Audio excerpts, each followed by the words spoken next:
سلام به تمام شما بینندگان عزیز. امیدوار هستم در هر کجای این کره خاکی که هستین سرتان به سلامت و تنتان نیاز به طبیب نداشته باشد.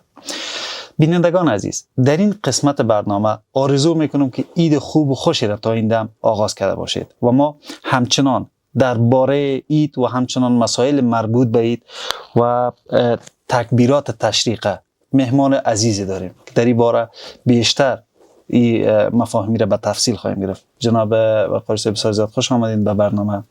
در نخست اگر بر ما بگویید که حکم تکبیرات تشریقه چی است و چرا باید انجام شوند بیشتر در این باره بپردازید. الحمد لله رب العالمین والعاقبة للمتقین والصلاة والسلام على اشرف الانبیاء والمرسلین محمد وعلى آله و اصحابه اجمعین. از همه نخست ما سلام خود را بر شما و به بیننده های عزیزی که ما را از چینل یوتیوب یقین میدیا میبینن. ما متوفی پیامبر اکرم صلی الله علیه و سلم که عبارت از السلام علیکم و رحمت الله است برشان تقدیم میکنم. در رابطه با سوالی که پرسیدین، تکبیرات تشریق و حکم تکبیرات تشریق، علمای احناف ما به این فتوا دادن و این قول مفتابهی است که این واجب هست، یعنی حکم تکبیرات تشریق واجب هست، مثل که نماز وتر واجب هست، همچنان مثل که قربانی سر ما واجب هست، اینمی رقم تکبیرات تشریق هم بالای ما واجب هست و اگر کسی را ترک میکنه گناهگار میشه و امو ثوابی که تکبیرات تشریق داره محروم میشه.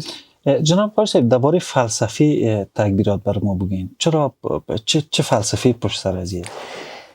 در کتابی است به نام بحر الرائق و شامی که بسیار کتاب معتبر احناف است، در اینجا فلسفی تکبیرات تشریق چنین ذکر کرده است: وقتی که ابراهیم علیه السلام 3 شب مسلسل در خواب میبینه که بچه خود ذبح میکنه، بعد از این میایه با بچهش مشوره میکنه که ما این تو امر شدیم، ما در خواب دیدیم که تو را ذبح میکنه و خواب انبیاء علیه السلام این نبوت هست، خوابهای عادی نمی باشه. بچهش وقت مشوره میکنه، بچه میگه ای پدرم، قسمی که پدر هستم تو بچه هم نمیگه که چرا مرا ذبح میکن، نمیگه که ما چی گناه کردیم. امروز ما یک نفر میگیم، یک پدر بر اولاد خود میگه به نماز بریم، 100 بهانه میکنه، 100 گپ میزنه، اما او ایمان رو ببین، او عقیده رو ببین، او محکمیت رو ببین، پیامبر است دیگه. سبحان الله. پدرش میگه ما آماده هست، آن چیزی که امر شده ای ما آماده هستم تو مرا ذبح کن. در اینجا وقتی که آماده شد که حضرت ابراهیم علیه السلام حضرت اسماعیل علیه السلام از ذبح میکنه، الله متعال وقت قربانی از اینا را دید، این عمل بسیار خوششان آمد و حضرت جبرائیل علیه السلام گفت که یک گوسفند بگی از جنت و ببر به حضرت ابراهیم علیه السلام. وقتی نزدیک به حضرت ابراهیم علیه السلام شد، حضرت جبرائیل علیه السلام گفت که مبادا که تا رسیدن ما این ذبح نکنه، پیش از اینکه ما برسم این ذبح نکنه. از دور گفت الله اکبر الله اکبر لا اله الا الله والله اکبر. وقت الله اکبر گفت این لفظ حضرت جبرائیل علیه السلام. ایچه که حضرت ابراهیم علیه السلام دید که حضرت جبرائیل علیه السلام آمد، این گفت لا اله الا الله والله اکبر. حضرت ابراهیم علیه السلام این الفاظ گفت. حضرت اسماعیل علیه السلام که دید که ما در امتحان بزرگ کامیاب شدم،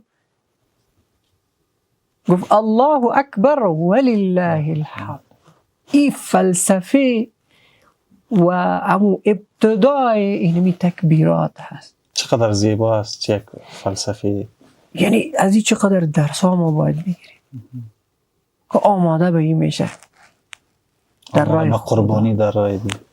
اما امروز ایتو مسلمان های ما هم داریم که یک گوسفند یک حیوان قربانی نمیکنه. او کسایی که پول نداره، او کسایی که امکانات نداره، او کسایی که نادار هستن خب مشکل نداره، کسایی که پول دارن، کسایی که امکانات دارن. شما ببینید چقدر الله برای ما شما آسان کرد. اگر خدای نخواسته بجای از این الله متعال ما را میگفت که اطفالتان قربانی کنه، این چقدر سخت. خیلی یا در یک واقعه دیگه میاد میگه روزی از روزها حضرت ابراهیم علیه السلام با یک چوپان روبرو شد، همراهش یک گوسفندا بود و خود حضرت ابراهیم علیه السلام هم گوسفند داشت. این چوپان میگه این کلمات میگفت الله اکبر الله اکبر لا اله الا الله والله اکبر الله اکبر ولله الحمد. این تکبیرات میگفت وقتی که حضرت ابراهیم علیه السلام دید گفت همین کلمات یک دفعه دیگه بود. نه نمیگفت. و یک شرط میگم که گوسفندای تا برام بود یک چند تاش. گفت برو 10 تاش بر تو مثال می یا 10% بر تو باز میخوان. وقتی که باز میخوانه باز بسیار خوشش میآید. نام الله رو میشنه. نام محبوب خدا میشنه. وقتی دفعه دوم میخوانه بعد از میگه باز برام بخون. میگه باز چی می؟ گفت نیم از گوسفندای دتانتی نمیخوام. نیمی از گوسفندای شمید. دفعه سوم باز تقاضا میکنه یا چهارم باز تقاضا میکنه که باز بخوان. گفت باز چی میدی؟ و میکل مال و میکل گوسفندای برد. ببینین خیلی زیاد. چقدر یعنی این چقدر درس هاست برام. تمام مالش، اولادش، جانش، خانوادهش به این آماده بودن که در راه الله قربانی بدن. بدون شک. دوباره بیم به موضوع تکبیرات. جناب قرصبی از چه وقت تکبیرات آغاز شود، چه وقت ختم شود، چه رقم شروع بکنن؟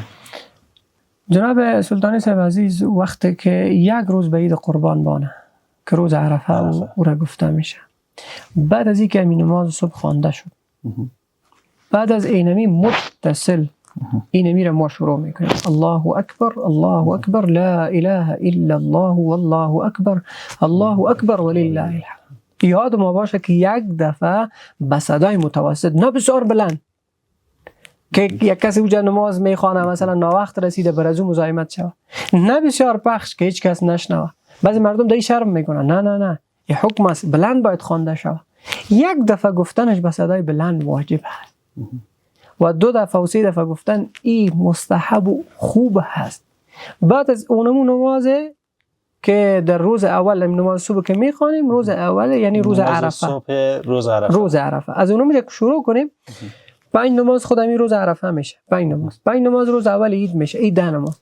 5 نماز در روز دوم عید 15 نماز. 5 نماز در سوم عید چند نماز شد؟ 20 نماز.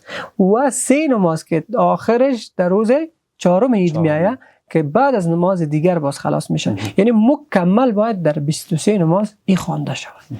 مردها به صدای متوسط گفتم، زنها به صدای پخش. یک سوال دیگه ما اتفاقا نمی بود که تنها برای مختص برای مردها هست یا نه. تمام؟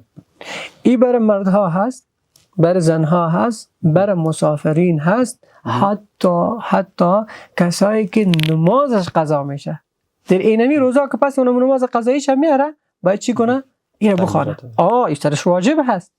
و حتی کسایی که نماز در جماعت نمیخوانه، مثلا مشکلاتی دارن به جماعت نمیرسن، باید ایره چی بکنه؟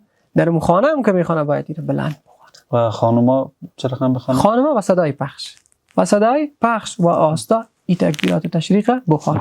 بعد از نمازهای قضایی هم گفتین میشه؟ بله بله، بعد از نمازهای قضایی. و بعد از نماز عید؟ بعد از نماز عید علما میگه این خود داخل نیست درش که مثلا بعد از او چون مکمل 23 نماز شد، نماز عید خو یک نماز جداگانه شد، نه در اینجا اگر بخوانم کدام مشکل نداره، اگر نخوانم هم کدام مشکل نیست. اما او وجوبیتی که در نمازهای دیگر داشت، در نمازهای فرضی داشت، بعد از نماز عید نداره. تشکر بسیار جناب قاری صاحب. در آخر یک کلیات یا به صورت فشرده برای بخارا و برادرای ما اگر بگوین که تکبیرات تشریق را چگونه ادا بکنن به صورت کوتاه و ای که چه وقتا شروع بکنن چه وقت ختمش بکنن، به نظر من که قسمت خیلی مفید خواهد. بله، خود تکبیرات تشریق اینمی هست: الله اکبر الله اکبر لا اله الا الله والله اکبر الله اکبر ولله الحمد.